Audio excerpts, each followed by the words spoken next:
नमस्कार, स्वागत है आप सभी का हमारे इस खास प्रोग्राम में। मैं हूं आपके साथ सुनील चौहान। छत्तीसगढ़ में विधानसभा चुनाव से ठीक पहले भाजपा और कांग्रेस में सियासत जमकर हो रही है। ये सियासत अब पीएससी में भाई, भतीजा और बेटा बहू को डिप्टी कलेक्टर डीएसपी बनाने को लेकर है। सीजी पीएससी में भर्ती गड़बड़ी को लेकर पूर्व मंत्री ननकीराम कंवर द्वारा हाईकोर्ट में लगाए गए याचिका के बाद हाईकोर्ट ने इस मामले को गंभीरता से लेते हुए छत्तीसगढ़ लोक सेवा आयोग से जवाब तलब किया। कोर्ट ने सवाल उठाया कि ऐसा क्या संयोग है कि पीएससी चेयरमैन और नेताओं की बेटी और रिश्तेदारों का चयन हो गया। कोर्ट ने पूछा कि क्या ये सारी नियुक्तियां हो चुकी हैं। डिवीजन बेंच ने उनकी नियुक्तियों पर रोक लगाने के लिए कहा। वहीं इस मामले में अब भाजपा राज्य की कांग्रेस सरकार पर गरीबों से नाइंसाफी करते हुए इस भर्ती में भ्रष्टाचार करने का आरोप लगाया है। इसी पर करेंगे चर्चा, लेकिन सबसे पहले ये रिपोर्ट।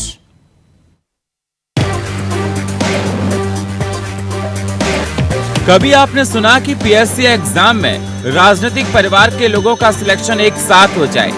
ये बात गले से नहीं उतर रही, लेकिन ये हुआ।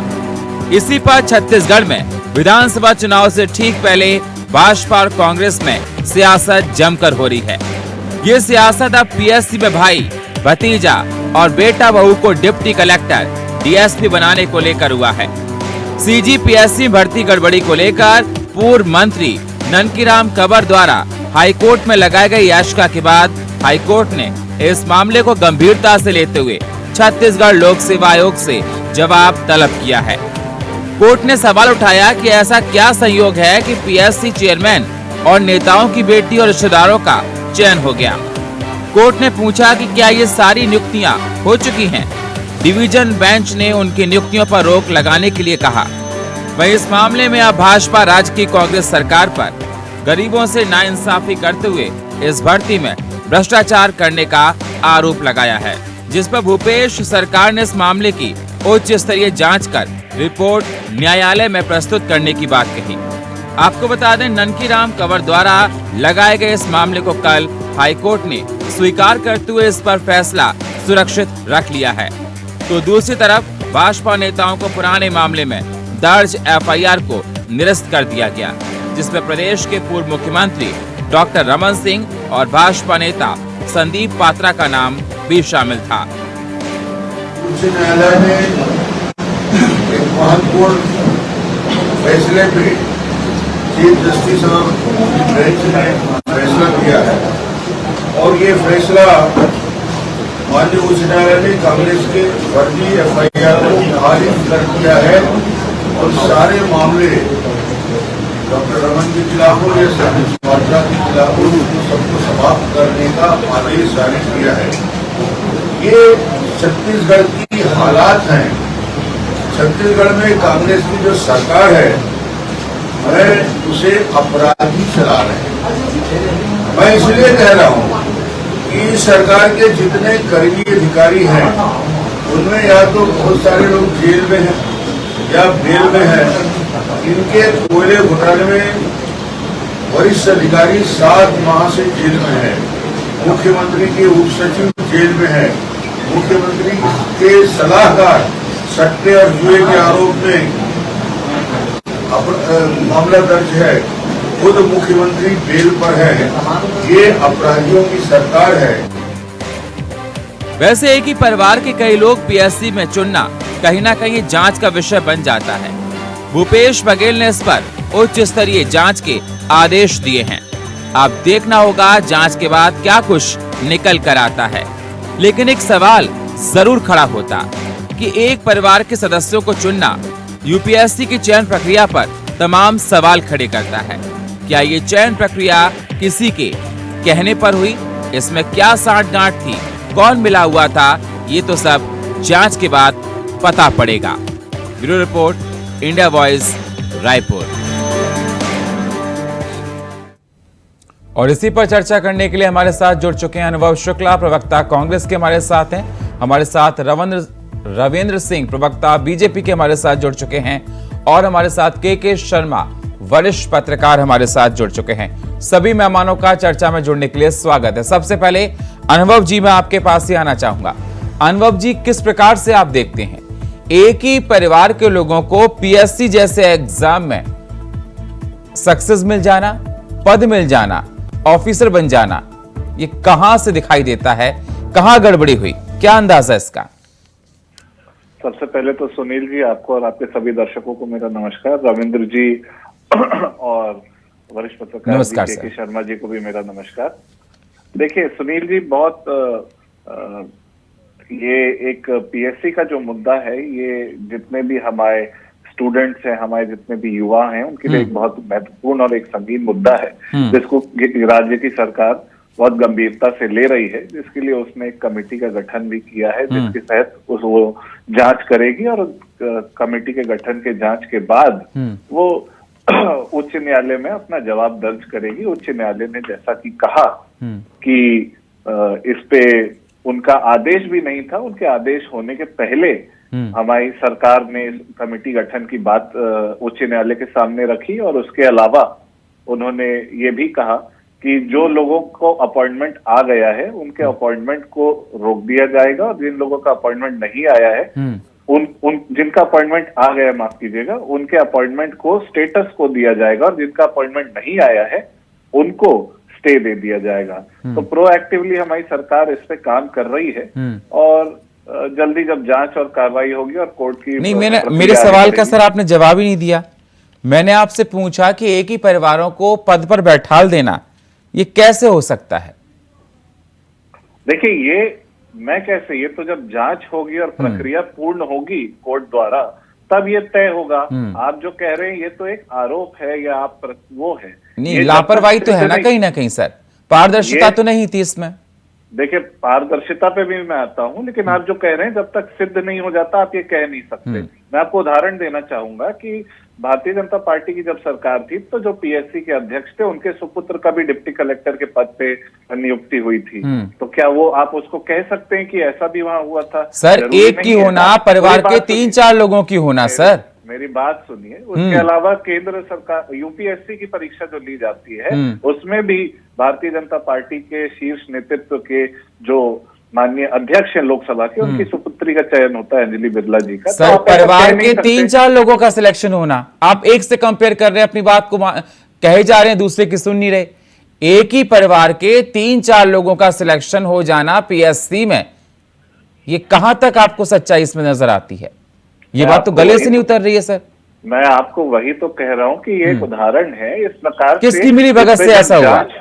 किसकी मिली भगत से सर ऐसा हुआ?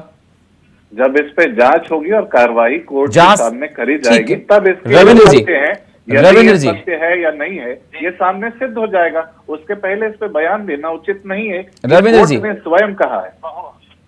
ठीक है सर। बहुत देर कर दी हुजूर आते आते, अब जांच कर रहे हैं। जब लड़कों को आपने डंडा मारते मारते भगाया, जब वही लड़के जांच के लिए आ रहे थे, सरकार से निवेदन कर रहे थे, आवेदन कर रहे थे, मुख्यमंत्री से भेंट मुलाकात में बोल रहे थे बहुत गड़बड़ हुआ है साहब, कुछ तो कर लो, तो भूपेश बघेल जी कहते थे कुछ कागज है तो ला के देना, सबूत है तो ला के देना।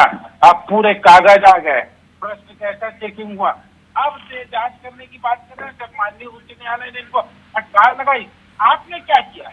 आप तो हाथ पे हाथ धरे बैठे रहे। आज कोर्ट ने जब फटकार लगाई तो अब जांच की बात कर रहे हैं। उतने दिनों से लड़कों की बातें समझ नहीं आ रही थी। एकदम क्लियर कट कह रहा हूँ ना, एकदम क्लियर कट कि पूरी तरह भ्रष्टाचार के लिए प्रेरित किया गया और भ्रष्टाचार में संलिप्त थी है सरकार। अदरवाइज 1-2 व्यक्ति का चयन हो जाए, सोनवानी जी के जो चेयरमैन का कम से कम 7 रिश्तेदारों का चयन हुआ है, 7 रिश्तेदारों का। यह संयोग मात्र नहीं होता है, इसलिए इतना चिल्लाया जा रहा था, इतना बोला जा रहा था, लड़के मतलब दुखी थे, प्रलाप कर रहे थे, लेकिन कोई सुन नहीं रहा था। अब तो बड़ी आश्चर्य की बात है, आज भी भूपेश बघेल जी का बयान मैंने सुना है। क्या कहा उन्होंने?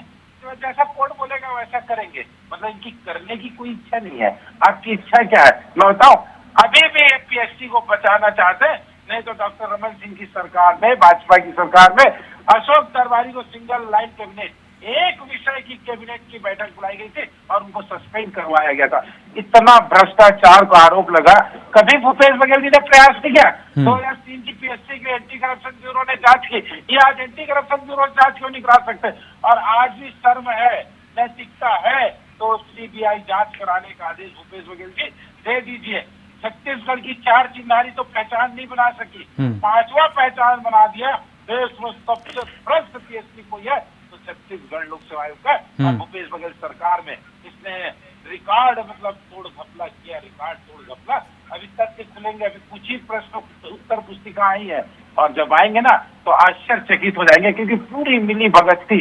लड़कों के साथ जो अन्याय हुआ है, भूपेश बघेल जी को आज भी पहल करना चाहिए, इसमें कम से कम हिला हवाला नहीं करना चाहिए। उन लड़कों को अनुभव जी, अनुभव जी, लड़के घर में सोते हैं जी, जिनको हक मिलना चाहिए वो अपने हक से वंचित कर दिए गए। उन्होंने मेहनत की, एक सेकंड सर, एक सेकंड, उन्होंने मेहनत की अपने भविष्य को संवारने के लिए, लेकिन वो भ्रष्टाचार की भेंट चढ़ गए। उसके बाद भी जब वो लड़के आपकी सरकार के पास आए कि इसमें भ्रष्टाचार हुआ है, इसमें भ्रष्टाचार की बू आ रही है, पूरा देश आपको देख रहा है, सुन रहा है, पूरा प्रदेश भी आपको देख रहा होगा, इसमें भ्रष्टाचार की आप बू आ रही है, तो मुख्यमंत्री साहब ने कहा, रविंद्र जी का कहना है कि जरा प्रूफ दीजिए, पेपर लाइए। जब कोर्ट से आप लोगों को फटकार लगी है तब आप जांच की बात कर रहे हैं, और आप कह रहे हैं कि जांच का विषय है। आप आरोप लगाते हैं बीजेपी पर कि भ्रष्टाचार हो रहा है। मुझे तो यहां ऊपर से लेकर नीचे तक। देखिए, सबसे पहले तो मैं आपको भी कहना चाहूंगा कि माननीय उच्च न्यायालय ने ये बात कही है।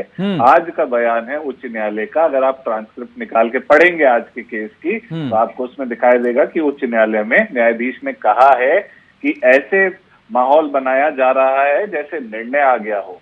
अभी ये मामला जो है, नहीं सर, निर्णय की बात नहीं है सर, निर्णय की बात नहीं है, ठीक है। उन्होंने क्या नहीं, मैं सुन रहा हूं सर, आपको सुन रहा हूं मैं सुन रहा हूं। जवाब इस बात की है कि जो विद्यार्थी, जो कॉम्पिटिटर अपनी तैयारी करते हैं एग्जाम को लेकर, वो बार बार मुख्यमंत्री के पास आते हैं और कहते हैं कि अन्याय हुआ है, इसमें पारदर्शिता नहीं है, उनकी नहीं सुनी जाती है सर, नहीं सुनते आप लोग उनकी।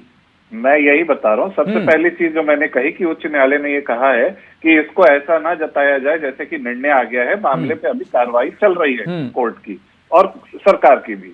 दूसरी बात, आप अगर पीएससी की परीक्षा उठा के देखेंगे तो लगभग 200-300, निर्भर करता है किस साल की परीक्षा है, कितने साल, लगभग 200-300-400 सवालों के जवाब लिखने होते हैं एक विद्यार्थी को उसमें। और अभी जो कॉपियां सर्कुलेट करी जा रही हैं सोशल मीडिया में, उसमें 3-4-5 सवालों पे सवाल उठाए जा रहे हैं। मैं आपसे ये कहना चाहता हूं, अभिनव जी प्लीज, अनुभव जी प्लीज, मेरी पूरी बात एक्सप्लेनेशन आप मुझको मत दीजिए सर। साफ तौर पर आपने वो बात नहीं बताई कि एक ही परिवार के 3-4 लोगों का सिलेक्शन हो जाता है, पूरी चीज का आप एक्सप्लेनेशन दे रहे हैं मुझको। आपने साफ साफ ये नहीं बताया कि किसकी प्रकार का जनरलाइजेशन करना उचित नहीं है। उन लोगों के साथ जो मेहनत से वहां पहुंचे हैं, उनकी मेहनत को नकारना है अगर आप ये जनरलाइज करते हैं। सर मैं कोई नहीं नकार रहा, मैं ये कह रहा हूं, मैं किसी को नहीं नकार रहा। जिन्होंने मेहनत की, जिनको सिलेक्ट होना चाहिए था, उनको सिलेक्ट नहीं किया गया, और अंदर ही अंदर लोग सिलेक्ट हो गए। ये कहां तक ठीक है? आप ये देखिए कि पिछले 4-5 साल से लगातार पीएससी की परीक्षा कराई जा रही है। के शर्मा जी, एक सेकंड में आपके पास आता हूं। के शर्मा जी, मेरी आवाज आपके पास आ रही है सर? जी सुनिए जी। सर आपने बहुत अच्छे सुन लिया होगा, जो लोग हक था, जिन्होंने मेहनत की थी, उनको शॉर्टलिस्ट, उनको, मेरी आवाज सर आ रही है ना आपके पास? जी जी। उनको शॉर्टलिस्ट करना चाहिए था, सिलेक्ट करना चाहिए था, लेकिन भ्रष्टाचार की भेंट की वजह से वो लोग वंचित हो गए। ये कहां तक आप देखते हैं?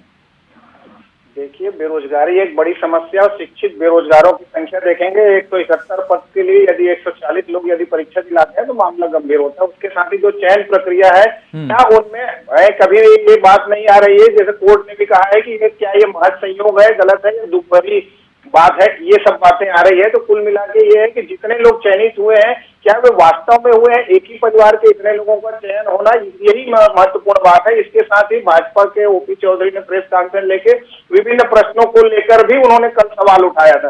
अब पीएससी में गड़बड़ी की जो बात रही है, तो इसमें यह है कि क्या अध्यक्ष जो है, जो अब सेवानिवृत्त भी हो गए, तो क्या वो उस प्रक्रिया से अलग थे जैसे पूर्व के अध्यक्षों ने पालन किया? उनके रिश्तेदार, परिवार के लोग जब उसमें शामिल होते हैं, तो क्या अध्यक्ष को पद छोड़ देना चाहिए या उस प्रक्रिया से अलग हो जाना चाहिए? क्या उन्होंने ऐसा किया? इस तमाम प्रकार की जो बातें हैं, जांच का जो विषय आ रहा है उसमें देखना कि जो अध्यक्ष के पुत्र का नाम आ रहा है उस पर बात आ रही कि वो पूर्व सरपंच का पुत्र है, कि सोनवानी अध्यक्ष जो पीएससी अध्यक्ष रहे उनका पुत्र है। तो तमाम प्रकार की जांच रिपोर्ट को लेकर मुझे लगता है कि राज्य शासन ने जो न्यायालय को आश्वस्त किया है, तो 5 अक्टूबर की सुनवाई में ये सब बातें आएंगी। लेकिन फिलहाल आज जो न्यायालय के 3 निर्णय आए हैं, तीनों ही राजनीतिक रूप से भाजपा को कहीं ना कहीं आगे लेके जा रहे हैं। भ्रष्टाचार के मामले भाजपा लगातार उठाते रही है और ये जो मामला है पीएससी का मामला लगातार प्रदर्शन करते रहे।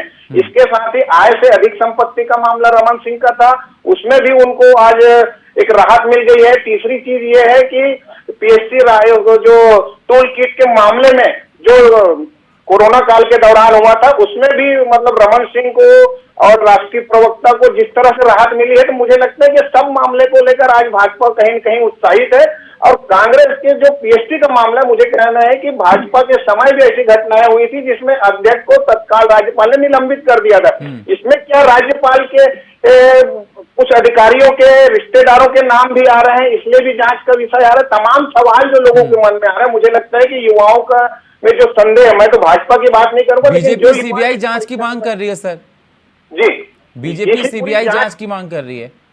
देखिए, सीबीआई जांच की मांग अलग चीज, अभी तो राज्य सरकार खुद अपने स्तर पे जांच करके कोर्ट में क्या प्रस्तुत करती है। कोर्ट खुद जब संज्ञान में ले चुकी है इस पूरे मामले को लेकर के, और ननकी राम कंवर पूर्व मंत्री जो खुद भी वकील हैं और वकील होने के साथ साथ अपने अधिवक्ता के माध्यम से वे वहां पे कोर्ट गए हुए हैं, तो तीन पीएसटी वाला मामला जो है गंभीर है। इस मामले में ठीक है, जांच के बाद पता पड़ेगा। ठीक है सर, जांच हो रही है और ऐसे हम नहीं कह सकते कि भ्रष्टाचार हुआ, क्या हुआ, कैसे हुआ, सवाल तमाम खड़े हो रहे हैं। खुद कोर्ट ने संज्ञान में लिया है। न्यायालय ने ये भी एक टिप्पणी की है, आपकी जानकारी में ला दूं कि यदि जो वहां कोर्ट में गए हैं उनकी ओर से भी यदि जो प्रूफ रखे जा रहे हैं उसमें भी गड़बड़ी हुई, उसमें भी कार्रवाई की बात कही गई। तो कुल मिलाकर के मामला के शर्मा जी, मानना पड़ेगा कि जो लोग उसके हकदार थे, जिनको जॉब मिलनी चाहिए, तो उनको वंचित रखा गया।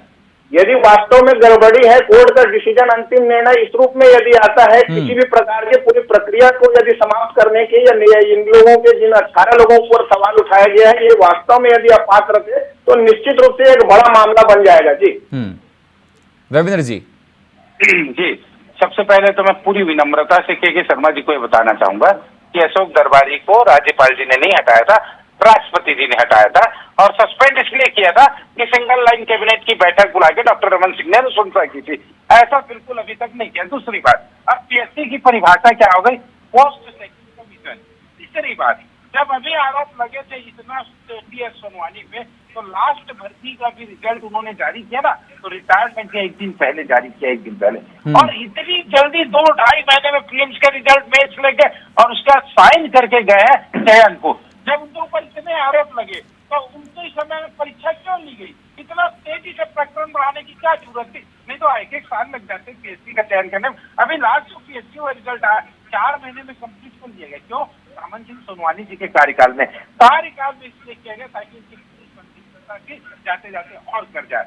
आखिरी दिन उन्होंने साइन किया, आखिरी दिन रिजल्ट, फाइनल रिजल्ट उन्होंने दिया। ऐसा क्या भागम भाग था कि रिजल्ट जारी करना था? क्या उनके ऊपर ज्यादा विश्वास था, या दूसरे आदमियों पर विश्वास नहीं होता, या दूसरे से सेटिंग नहीं होती? ये प्रश्न है। और तीसरी बात मैं कह रहा हूँ, जब पूरे लड़के भूपेश बघेल जी को बता रहे थे इनके रिश्तेदारों का चयन हुआ है, तब वो पीएससी के प्रवक्ता बन के एक सरकार अपनी जिम्मेदारी को छोड़ के, लेकिन रविंद्र जी, अभी आप ये नहीं कह सकते भ्रष्टाचार हुआ सर। रविंद्र जी, आप अभी ये नहीं कह सकते भ्रष्टाचार हुआ। कोर्ट ने अब खुद संज्ञान में ले लिया है, जांच की जा रही है। 5 अक्टूबर का इंतजार कीजिए सर। बिल्कुल सुनील जी, आपकी बात से सहमत हूँ। मैं अभी नहीं कह रहा हूँ कि मामला कोर्ट में है कि प्रमाणित हो गया, लेकिन प्रमाणित होगा। मैंने ये कहा, जब छात्रों ने कहा कि इतने सारे रिश्तेदारों का चयन हुआ, तो सरकार ने अपनी जिम्मेदारी निभाने को क्या किया? पीएससी के प्रवक्ता बन के आए, वो लेके आए। ठीक है, ये मान सकते हैं कि अविलंब हुआ है सर, लेकिन ये नहीं कह सकते भ्रष्टाचार हुआ सर। नहीं, तो आप कोर्ट ने कहा कि इतना सारा मामला संदिग्ध लग रहा है, अभी जांच की बात कर रहा है सर। जांच चल रही है ना? क्या कहा गया? नहीं, अभी तो जांच शुरू नहीं हुई है ना। ठीक है, जांच के बाद पता पड़ेगा कि भ्रष्टाचार हुआ कि नहीं हुआ। वही मैं कह रहा हूँ, अंतर क्या होता है सरकार चलाने का। जब ठीक है रविंद्र जी, फोन को आप कान पे लगा लीजिए, अपने ईयरबड्स को निकाल दीजिए, आपकी आवाज में थोड़ी प्रॉब्लम हो रही है सर। अनुभव जी, तब तक आप बोलिए सर। अनुभव जी, मेरी आवाज सर आपको मिल रही है? सबसे पहले तो मैं बोलूंगा कि रविंद्र जी ने बोला कि इतने जल्दी परीक्षा लेने की क्या जरूरत है। तो आप किसी भी संघ लोक सेवा आयोग हो, चाहे किसी राज्य के लोक सेवा आयोग की एक एनुअल रिपोर्ट होती है जो उसको लेजिस्लेचर में प्रांत के या केंद्र के रखनी पड़ती है। आप कोई भी एनुअल रिपोर्ट उठा के देख लीजिए किसी भी लोक सेवा आयोग की, सब में यही बात लिखी मिलेगी आपको कि परीक्षा का जो ड्यूरेशन होता है, जो साल भर का 10-10 महीनों का होता है, उसको छोटा किया जाए, उसको छोटा किया जाए। 1 साल में 2 परीक्षा ली जाए, 3 परीक्षा ली जाए, जो भी। तो ये खुद लोक सेवा आयोग चाहती है कि रफ्तार बढ़े, पहली बात। दूसरी बात, पारदर्शिता की आप बात करेंगे तो मैं आपको 2 उदाहरण देता हूं कि हमारी सरकार ने किस प्रकार के कदम लिए हैं। सबसे पहले तो हम लोगों ने इंटरव्यू के अंक का जो वेटेज है, जो महत्व है, उसको कई परीक्षाओं में कम किया है ताकि डिस्क्रिशन को जगह ना मिले और मेरिट को जगह मिले।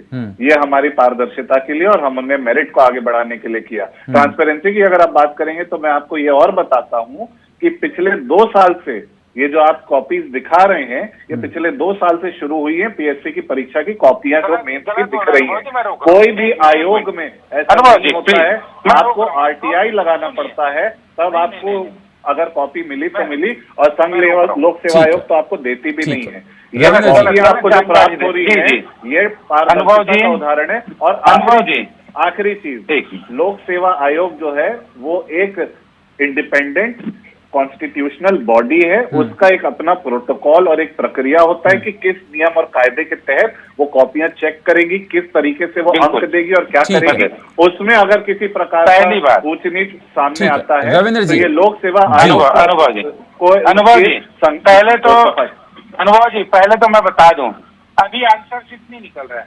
देश में सूचना के अधिकार से, देश में नहीं प्रदेश में, पूरे देश में सूचना के अधिकार से आंसर शीट किसी ने निकाला था? मैंने निकाला था, चमन सिन्हा ने निकाला था। ये अभी तो ये कब की बात है? 2005 की बात है। तो आप पहले गलत बोल रहे हैं, आप झूठ बोल रहे हैं कि अब आंसर शीट दिया जा रहा है। पूरे देश में हम लोगों ने निकाला था कि अब लोक सेवा आयोग स्वयं से हर स्टूडेंट को पोर्टल पे, अरे भाई आप सुनिए ना, इसके पहले आपको आरटीआई लगानी पड़ती थी, अब बगैर आरटीआई के प्राप्त होती है। मैं ये कह रहा हूँ, जानकारी दी कि उत्तर पुस्तिका अभी देना शुरू किया गया, इतनी पारदर्शिता हमने 2005 में निकाला था ना।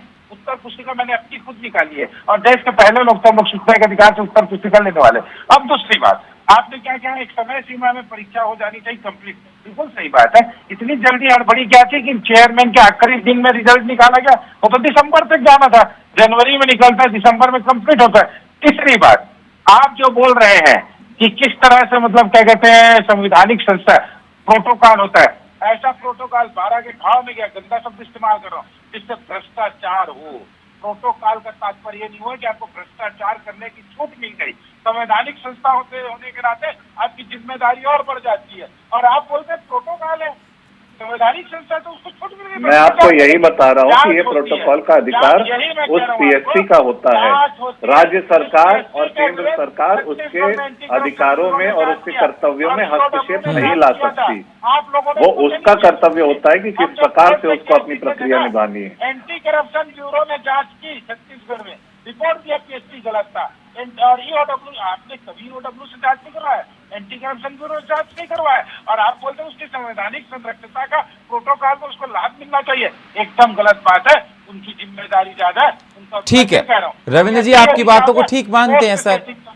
रविंद्र जी आपकी बातों को ठीक मानते हैं, लेकिन सर अभी ये नहीं कह सकते कि भ्रष्टाचार हुआ है, क्योंकि जांच हो रही है। जांच में क्या कुछ निकल कर आता है, जांच हो रही है। भूपेश बघेल ने जांच के आदेश दिए हैं, जांच का इंतजार करना चाहिए, और पूरा इस मामले पर कोर्ट नजर बनाए हुए है सर।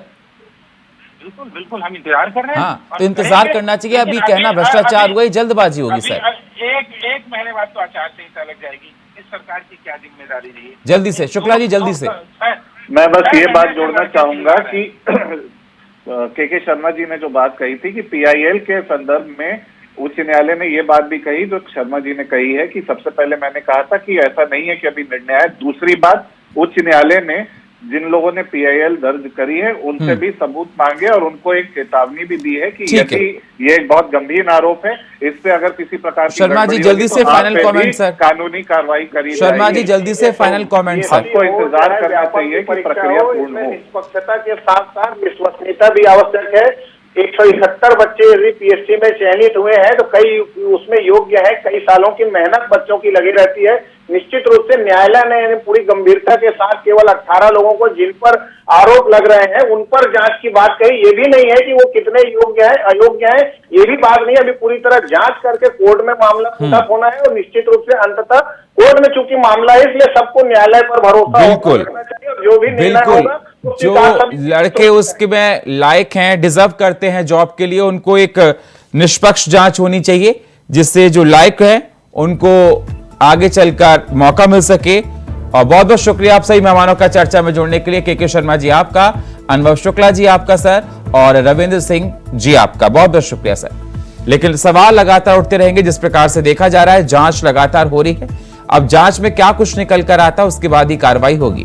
लेकिन लगातार बीजेपी कांग्रेस पर तमाम सवाल आरोप उठा रही है और कांग्रेस अपने उन सारे सवालों के जवाब दे रही है। अब पीएससी के एग्जाम में क्या हुआ ये जांच से पता पड़ेगा। और फिलहाल हमारे इस खास प्रोग्राम में इतना ही। बाकी खबरों के लिए आप बने रहिए इंडिया वॉइस के साथ। तब तक के लिए नमस्कार।